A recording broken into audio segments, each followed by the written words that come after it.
नगर निगम गुरुग्राम से विगत दिनों नियमों के विरुद्ध छटनी किए गए कर्मचारियों को दीपावली से पहले वापस ड्यूटी पर लेने का निगम आयुक्त ने संघ को आश्वासन दिया है। संघ ने निगम आयुक्त के आश्वासन के बाद पिछले 29 दिनों से चल रहे धरने को समाप्त करते हुए चेतावनी दी है कि यदि निगम आयुक्त ने दीपावली से पहले छटनीग्रस्त कर्मचारियों को ड्यूटी पर वापस नहीं लिया तो निगम कर्मचारी अनिश्चितकालीन हड़ताल पर चले जाएंगे। हड़ताल से आम जनता को होने वाली परेशानी के लिए जिम्मेदार निगम प्रशासन होगा। गौरतलब है कि छटनीग्रस्त कर्मचारियों को वापस ड्यूटी पर लेने के लिए विगत कल से निगम प्रशासन एवं नगरपालिका कर्मचारी संघ हरियाणा के नेताओं की बातचीत का दौर चल रहा था। बीते कल भी एडीएमसी रोहतास बिश्रोही के साथ नगरपालिका कर्मचारी संघ हरियाणा के प्रदेश अध्यक्ष की बैठक हुई थी। इसी क्रम में आज निगम आयुक्त से प्रातःकालीन प्रदेश अध्यक्ष नरेश कुमार शास्त्री के नेतृत्व में राज्य सचिव नरेश मलकट, संघ के राज्य प्रवक्ता बसंत कुमार, जिला प्रधान राजेश कुमार तथा नगर निगम गुरुग्राम यूनियन के वरिष्ठ उपाध्यक्ष राम सिंह सारसर के साथ दूसरे दौर की वार्ता की। इस वार्ता में निगम आयुक्त व संघ प्रतिनिधियों के बीच छटनीग्रस्त कर्मचारियों की पुनः बहाली पर सहमति बन गई है। संघ नेताओं ने इसको आंदोलन की जीत बताते हुए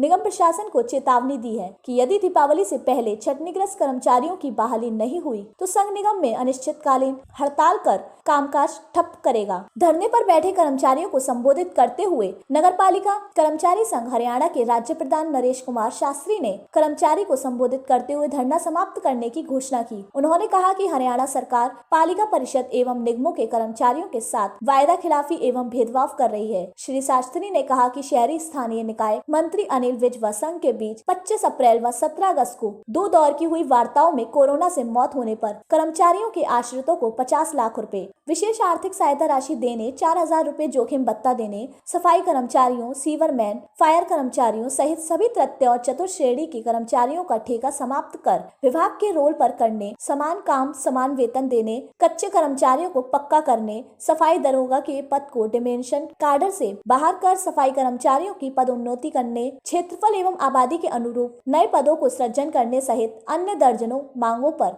सहमति बनी थी, लेकिन सरकार मांगों को पूरा करने की बजाय लटका रही थी। इसलिए प्रदेश के पालिकाओं, परिषदों व निगमों के कर्मचारी आंदोलन की राह पर हैं और ये कर्मचारी 8 नवंबर को स्थानीय निकाय मंत्री अनिल विज के अंबाला स्थित आवास का घेराव करेंगे। यदि 8 नवंबर से पहले कर्मचारियों की मानी गई मांगों को लागू करने के पत्र जारी नहीं किए तो संघ अंबाला से ही आगामी राज्यव्यापी आंदोलन की घोषणा करेगा।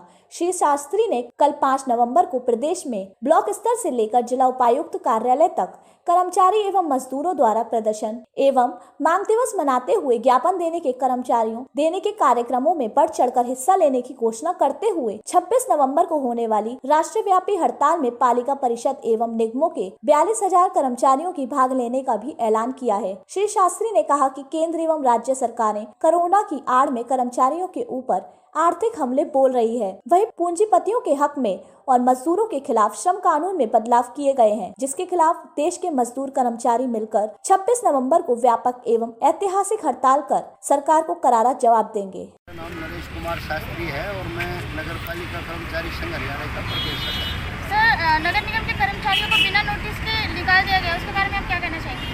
दरअसल नगर निगम गुरुग्राम में ये छटनी की गई है, ये पूरी तरीके से गैर कानूनी है और नियमों के खिलाफ है। इसी के विरोध में हम लगातार 38-39 दिन से यहाँ पर धरना चला रहे हैं और इस छटनी के संदर्भ में हमने हरियाणा सरकार को भी शिकायत की है और बीते कल से लगातार यहाँ निगम प्रशासन के साथ में हमारी बैठक चल रही है। अभी 10 बजे हमने निगम आयुक्त से बातचीत की है और उस बातचीत में ये तय हुआ है कि उन्होंने नियमों की उल्लंघना की है, इसलिए इसमें जो छटनी किए गए लोग हैं इनकी दोबारा से जांच वो करने की उन्होंने हमें वायदा किया है और जांच करने के बाद जो वरिष्ठ कर्मचारी हैं या जो लोग विडो हैं या जो लोग अपाहिज हैं, विकलांग हैं, उनको ड्यूटी पर दिवाली से पहले वो ले लेंगे। और हम ये चेतावनी देना चाहते हैं कि हमने निगम कमिश्नर के आश्वासन पर इस 38-39 दिन से चल रहे धरने को आज समाप्त करने की घोषणा की है, लेकिन अगर उन्होंने हम अपने की गई वायदे के अनुसार कर्मचारियों को दिवाली से पहले ड्यूटी पर नहीं लिया तो नगर निगम गुरुग्राम के कर्मचारी दिवाली के बाद हड़ताल पर चले जाएंगे, जिसकी जिम्मेदारी यहाँ के निगम आयुक्त की होगी। दूसरा मैं ये कहना चाहता हूँ कि केंद्र सरकार द्वारा लगातार विभागों में छटनी की जा रही है।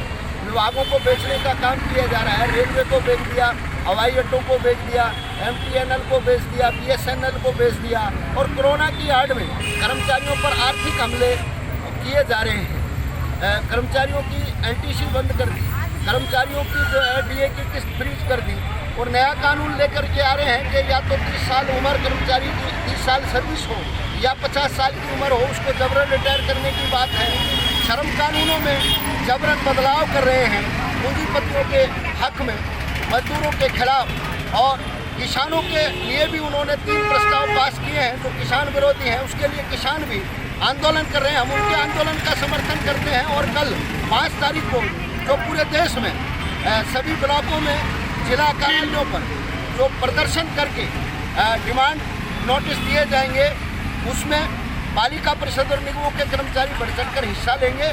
और 26 नवंबर को जो राष्ट्रव्यापी हड़ताल होगी, उसमें पालिका परिषद और निगमों के 42,000 कर्मचारी हड़ताल में शामिल होंगे। दूसरा, लोकल मांगों को लेकर के हरियाणा सरकार के खिलाफ हमारा आंदोलन चला है, और अब हम 8 नवंबर को शहरी स्थानीय निकाय मंत्री के आवास अम्बाड़ा पर जाकर के प्रदर्शन करेंगे। और उन्होंने जो हमारे से 25 अप्रैल और 17 अगस्त को वायदा किया था कि 50 लाख रुपया कोरोना से मौत होने पर कर्मचारी के आश्रित को विशेष आर्थिक सहायता राशि देंगे, 4,000 रुपया वो हमें जोखिम भत्ता देंगे, कर्मचारियों को पक्का करेंगे, ठेकेदारी प्रथा को समाप्त करेंगे, और कार्य क्षेत्रफल आबादी के अनुपात में नए पदों का सृजन करेंगे। सफाई दरोगा के पद को डिमिनेशन कैडर से बाहर करके नए पद सृजित करेंगे, ताकि सफाई कर्मचारियों की प्रमोशन की जा सके। इस बहुत सारी मांगों पर हमारी उनसे सहमति बनी थी, लेकिन वो लगातार हमें टरकाने का काम कर रहे हैं और लगातार बहकाने का काम कर रहे हैं। इसलिए पूरे प्रदेश के कर्मचारी 8 नवंबर को मंत्री जो हमारे शहरी स्थानीय निकाय के हैं नील विज जी, उनके घर पर जाएंगे, और अगर उन्होंने उससे पहले हमारी मांगों का समाधान नहीं किया तो निश्चित तौर पर हम अम्बाला में ही प्रदर्शन की जो स्टेज है वहीं से आगामी राज्यव्यापी आंदोलन की घोषणा करेंगे। सर, बात करेंगे बल्लभगढ़ में जो अभी मर्डर हुआ है, उसके बारे में क्या कहना है आपका? लगातार महिलाओं के साथ अत्याचार हो रहा है। जो ये निकिता की हत्या बल्लभगढ़ में की गई है, उसकी हमारा जो संगठन है वो घोर निंदा करता है और उस बेटी के लिए न्याय की मांग करता है। दरअसल ये जो घटनाएं हैं लगातार बढ़ रही हैं। फरीदाबाद में भी 3-4 घटनाएं हुई हैं, और अभी हाथरस में जो घटना हुई उसने पूरे देश को दहला करके रख दिया। तो हम सरकार से ये मांग करते हैं कि इन घटनाओं पर रोक लगाने के लिए सख्त कानून बनाए जाने चाहिए, और जो सरकार की ओर से इसके लिए ठोस कदम उठाए जाने चाहिए। तो सरकार ने एक विशेष महिला पुलिस का गठन किया था, लेकिन अब ऐसा लगता है कि जो दुर्गा शक्ति नाम से टास्क फोर्स बनाई थी, अब उसका प्रयोग पुलिस प्रशासन कहीं और ही कर रहा है दूसरे कामों में। इसलिए हम ये कहना चाहते हैं कि उनको स्पेशल ये जिम्मेदारी दी जानी चाहिए, और तमाम जो संस्थान हैं, चाहे वो स्कूल है, चाहे वो हॉस्पिटल्स हैं, चाहे वो हमारे ऑफिस हैं, चाहे हमारे कॉलेजेस हैं, मतलब ऐसे स्थानों पर इनकी तैनाती होनी चाहिए और माता और बहनों के लिए सुरक्षा होनी चाहिए।